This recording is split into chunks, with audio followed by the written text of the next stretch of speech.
দিয়ে আমার একটা সাইড এখন সাউন্ড স্পষ্ট না, সাউন্ড কুদ পারে, টেকে আছে, স্পষ্ট না। গান চালাতে পারলাম না কারণ কপিরাইটের একটা ভয় থাকে, এজন্য দুঃখিত। পরবর্তীতে দেখা দেব। ধন্যবাদ।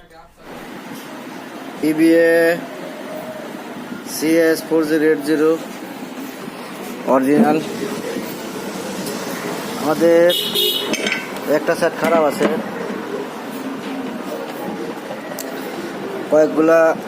কয়েকটা ট্রানজিস্টার শর্ট, আর এদিকে এনটিসি ফোটা ছিল। লাগানোর পরে দেখতে পেলাম যে আমাদের সিরিজ লাইন পুরাই শর্ট। তারপরে দেখলাম বোর্ডের মধ্যে ট্রানজিস্টার কয়েকটা শর্ট আছে। খোলার পরে আর এগুলো দেখলাম অনেকগুলো খারাপ। আর এই সাইডটা একটু সমস্যা আছে, আপনার সাউন্ড তেমন স্পষ্ট বাইরে না, সাউন্ড নাকা নাকা করে। রিপেয়ারিংয়ের পরে দেখা যাবে কি হয়, দেখতেছি।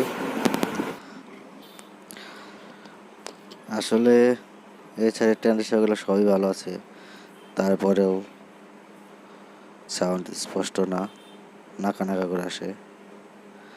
রেজিস্ট্যান্স সব কিছু দেখলাম, সব ভালো। ট্রানজিস্টারগুলো, পাওয়ার ট্রানজিস্টারগুলো সব ঠিক আছে। আসলে কি ড্রাইভার সেকশনে ড্রপ বোল্ট মার খাওয়া। এই রেজিস্ট্যান্সটা দেখলাম মেপে কাটা 1 ohms 5 ওয়াট। এই রেজিস্ট্যান্সটা এর আগেও লাগানো হয়েছিল, কিন্তু মান তেমন ভালো না, আবার হয়তো কেটে গেছে। সম্ভবত এই রেজিস্ট্যান্সটা কাটা, এই জন্য এরকম করতেছে। মাপলে বোঝা যাবে। এই পাওয়ার সেকশনের সাইড বোল্ট ঠিক মতো নাই, বিদায় সাউন্ড স্পষ্ট করতেছে না। এবার মাপলে বোঝা যাবে, দেখা যাক মাপি। হ্যাঁ, রেজিস্ট্যান্সটা আসলে কাটা।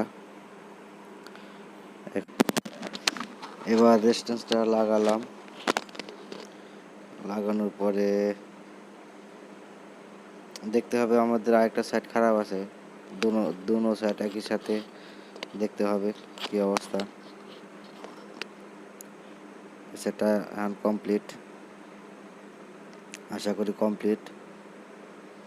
আরেকটা সাইডের ট্রানজিস্টার খারাপ আছে, এগুলো লাগাইয়া তারপরে দেখতে হবে কি অবস্থা।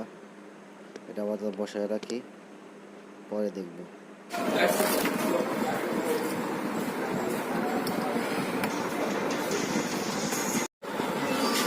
আমাদের ট্রানজিস্টার প্রায় লাগানো শেষ। ফাইনাল টেস্টিং করে হিটসিনে লাগানো হবে, সোল্ডারিং করা হবে। সব লাগানোর পরে কী রেজাল্ট আসে দেখা যাবে, দেখতে থাকুন। লাগানোর পালা, সাপ্লাই লাগানোর পালা শুরু হয়েছে। কপিরাইটের ভয় আছে, জন্য সাউন্ড চালাতে পারলাম না, চেক না করতে।